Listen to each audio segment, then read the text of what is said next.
In a protected reserve near the eastern boundary of South Africa's Kruger National Park, the body of an adult white rhinoceros lay on its side in flattened grass. Most of the animal was intact, but the damage to its head was horrifying. The entire upper section of the face had been opened. Skin, muscle, and bone were gone, leaving a deep hollow where the nose and horns should have been. From several feet away, it looked as though the rhino had been decapitated from the front. This was not a clean separation. The fractured bone carried repeated marks from different angles, as if something had struck the same area again and again until the strongest part of the skull finally broke away. Blood beneath the mouth and a shallow trench made by one front leg suggested something even more disturbing. The rhino had moved after being injured, yet very little of the animal had been eaten. The abdomen remained closed. The legs and flanks were almost untouched. Several kilometers away, 2 field rangers had been following the signal from the rhino's monitoring transmitter. The previous evening, its location had stopped changing. At first, that wasn't unusual, but when the signal remained fixed after sunrise, they went to investigate. Vultures circling above the grassland led them toward the body. When they saw the missing section of the face, both men stopped. They had seen rhinos killed by disease, drought, territorial fights, lions, and scavengers, but none looked like this. Soon, wildlife veterinarians and investigators arrived, and before anyone touched the body, the area was treated as a crime scene. The question wasn't simply what killed the rhino. What could remove such a massive section of a 2-ton animal's skull, take almost nothing else, and disappear? The first suspect was a lion. Lions can attack young rhinos and occasionally weakened adults. A pride can surround a large animal, attacking from different directions until exhaustion takes over. But lion attacks leave injuries across the body, claw marks, bites, and multiple feeding wounds. This carcass had none. There were no groups of paw prints around it, and no evidence that several lions had fed there. And even if lions had killed the rhino, why would they remove the front of its face and abandon almost all the meat? The lion theory didn't fit. The next suspect was an elephant. Rhinos and elephants sometimes clash around water. An aggressive elephant can knock down a rhino, crush ribs, or drive a tusk into its body. Fresh elephant tracks and dung were nearby. But the elephant trail never approached the carcass. There were no elephant footprints beside the drainage channel, and no crushing injuries to the rhino's chest or ribs. More importantly, the skull had not simply been broken. Part of it was missing. Could another rhino have done it? Adult males fight with enormous force, sometimes inflicting fatal wounds. But investigators found no horn punctures across the body and no second set of fresh rhino tracks around the scene. And another rhino might break an opponent's face. It couldn't carry the missing section away. Then investigators considered hyenas. Their powerful jaws can tear apart carcasses and chew through exposed bone. But if hyenas had destroyed the face, fragments of tissue and bone should have been scattered nearby. None were found. The marks didn't resemble feeding either. The missing section appeared to have been removed as one object. Then, investigators noticed the detail that changed everything. Both horns were gone. The large front horn and the smaller horn behind it had disappeared with the section of face removed from the skull. Nothing else had comparable value. And nothing else had been taken. Conservation teams sometimes legally remove horns from living rhinos to protect them from poachers. Under veterinary supervision, the horn is removed above the growth layer so it can eventually regrow. But that procedure does not destroy the face. This rhino's skull had been cut deep into tissue and bone, taking far more than any conservation team would remove. Investigators turned to the animal's final movements. Tracking data showed that the rhino had moved normally through the afternoon before approaching a dry drainage channel after sunset. Then, its movement suddenly slowed. After several minutes, it traveled less than a kilometer before finally collapsing.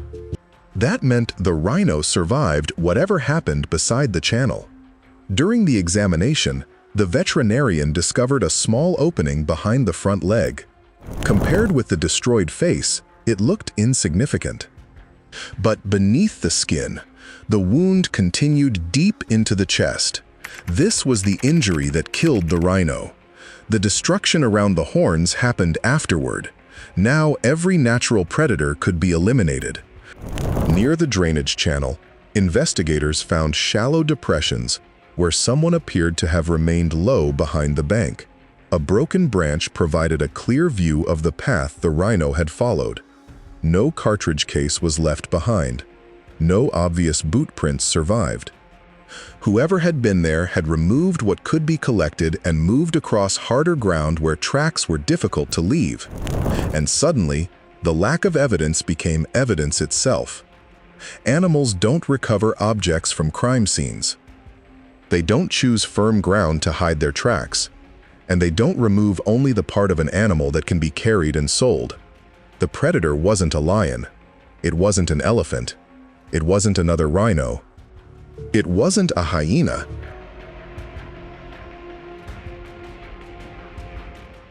It was human. More accurately, it was several humans performing different parts of the same hunt. From concealment near the channel, a shooter likely waited until the rhino entered a clear line of fire. The shot entered behind the front leg and traveled toward the chest, damaging vital organs without striking the valuable horns. The rhino turned and ran. Its enormous size allowed it to continue moving despite severe internal bleeding. Eventually, blood loss and damage inside the chest made another step impossible. Only then did the rest of the operation approach. They weren't there for meat. They were there for the horns. Rhino horn is primarily made of keratin, but its base sits over living structures of the skull. For poachers, every additional piece can mean more money. So instead of carefully removing the horns, the attackers cut and struck deep around their bases. When thick tissue resisted, they chopped farther into the face, breaking bone until both horns and the surrounding section could be lifted away.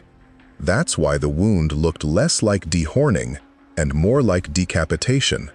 But the people at the carcass were only part of the predator. Someone fired the shot. Someone carried the weapon. Someone removed the horns. A driver waited beyond the protected boundary. Couriers moved the material toward buyers, while brokers connected those buyers to markets thousands of miles away. The true predator was a network capable of turning information into a kill. To succeed, that network needed to understand where rhinos traveled, how patrols moved, where roads could be reached, and how quickly rangers might respond.